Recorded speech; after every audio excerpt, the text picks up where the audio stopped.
Let us now begin in Allah's blessed name. What is the Khilafah?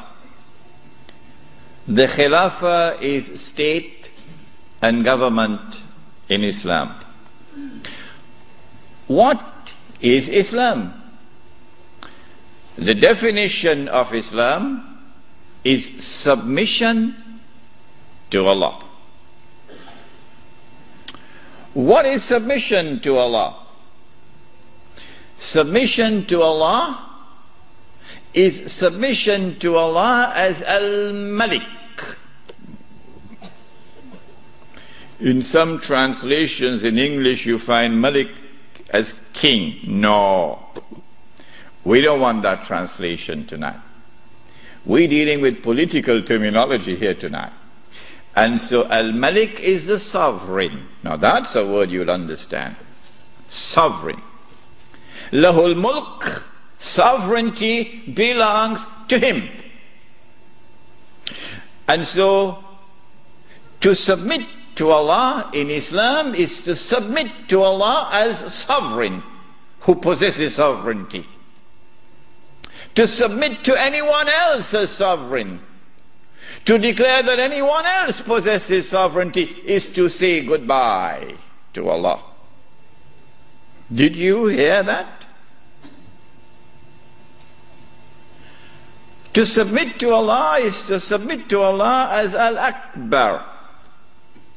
And He reminds you that He is Al-Akbar, because every time you perform salat, you cannot move in salat without Allahu Akbar. Al-Akbar is the one who has supreme authority. And so the Khilafah is a state and government which submits to Allah's authority as supreme. For a Muslim to submit to anyone else and recognize his authority as supreme is to say goodbye to Allahu Akbar. Islam is to submit to Allah as Al-Hakam. The 99 names, this is one of them. Al-Hakam is the lawgiver, who not only gives the law, but his law is the supreme law.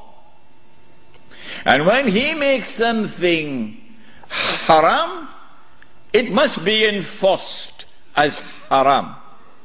And when he makes something halal, it must be enforced as halal. And so anyone who submits to any law other than Allah's law as the supreme law has said goodbye to Allah subhanahu wa ta'ala as Al-Hakam. This is called, in the political terminology of Islam, this is called shirk. When Fir'aun declared, and of course everyone knows what Fir'aun said, Ana Rabbukumul A'la, I am the one who is sovereign. I possess sovereignty. That was shirk. When he declared, Ana Rabbukumul A'la, I am the one who possesses supreme authority, that was shirk. When he declared, Ana Rabbukumul A'la, my law is the supreme law in the land of Egypt, that was shirk. And Allah punished him with terrible punishment for his shirk. This then was the Khilafah, a system of state and government in which Muslims could submit to Allah subhanahu wa ta'ala as Al-Malik, as Al-Akbar, as Al-Hakam. The Khilafah was destroyed. Who destroyed it? Why did they destroy it? How did they destroy it? When did they destroy it? What did they replace it with? With what was it replaced? And what is its destiny? These are awesomely important questions which very few can answer today. There is a book outside which was not written as an attack on a religious movement, the Wahhabi movement, no. It is entitled The Caliphate, the Hijaz, and the Saudi Wahhabi Nation State. It's outside. And it answers all of these questions. Now then, let us begin the lecture as to who destroyed the Khilafah and why did they destroy it and how did they destroy it.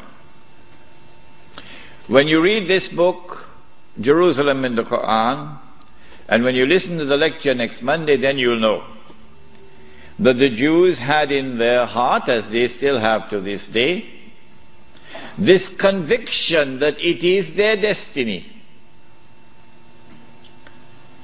Even after Allah subhanahu wa ta'ala had expelled them from the Holy Land, even after they had lived in the wilderness for 2,000 years, it is the conviction in the heart of the Jews that it is their destiny to liberate the Holy Land of non-Jewish rule, to return to the Holy Land not as tourists, no, to return to the Holy Land to reclaim it as their own.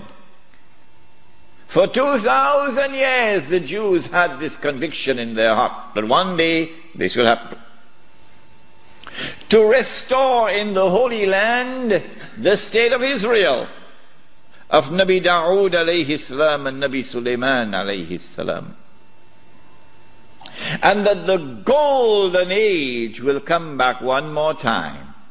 The golden age when that state of Israel, of Nabi Dawood alayhi salam and Nabi Sulaiman alayhi salam, was the ruling state in the world. That age will come back one more time. And so the state of Israel, when it is restored, will eventually become the ruling state in the world. This was the conviction of the Jews. You and I, from the Quran and from the Sunnah, from the Ahadith of the Prophet ﷺ, we would know about the magnificent deception of Al-Masih al-Dajjal, who liberates the Holy Land in 1919, liberates the Holy Land of non-Jewish rule, who brings the Jews back to the Holy Land, not as tourists, but to reclaim it as their own, between 1919 and 1948, who restores a state of Israel in the Holy Land in 1948, and convinces the one-eyed Jews that this is the Israel of Nabi Dawood alayhi salam and Nabi Sulaiman alayhi salam. But of course it is not, it is an impostor. But they accept it and they embrace it. And that this Israel is about to become the ruling state in the world, replacing the United States of America. Those who differ with me, who say, well, we never read this in our books, where did he get this from? This must be false. My answer to them is just wait and see. Just wait and see. If this is to be accomplished, and the golden age of the Jews is to return one more time, and they are to rule the world, how will they do it? They will need globalization to bring all of mankind together as one global society. And they need to demolish the Ottoman Islamic Empire, which stands in their way.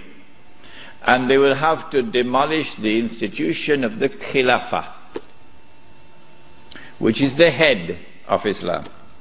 If you can cut off the head, then you can paralyze the body. And so the attack is now launched to cut off the head, the Khilafah.